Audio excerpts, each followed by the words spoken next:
করতেছ আজকে? গুড়া চিংড়ি মাছের বড়া কাঁচা এগুলো কি মরিচ চিংড়ি মাছ? চিংড়ি মাছের বড়া বানানোর জন্য এখানে নিয়েছে চিংড়ি মাছ, আলু কুচি আর হচ্ছে পেঁয়াজ কুচি, মরিচের গুঁড়া আর হলুদের গুঁড়া আর লবণ আর হচ্ছে কাঁচামরিচ কুচি। তো এগুলো সবগুলো একসাথে ভালো করে মিক্স করে নিতে হবে।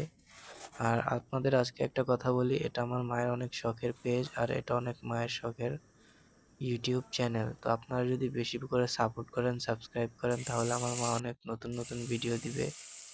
তো সবগুলো মিক্স করার পরে খুব সুন্দরভাবে এগুলো তেলের মধ্যে রেখে ছেড়ে দিবেন একটু একটু করে। তেল গরম হওয়ার পরেই ছাড়বেন, নয়তো কিন্তু লেগে যাবে। আর ফ্রাই প্যানে করলে কিন্তু লাগবে না, তাহলে খুব সুবিধা হয় ফ্রাই প্যানে।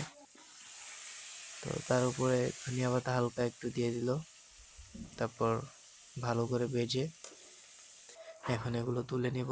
কমপ্লিট হয়ে গেল বড়া। ধন্যবাদ সবাইকে।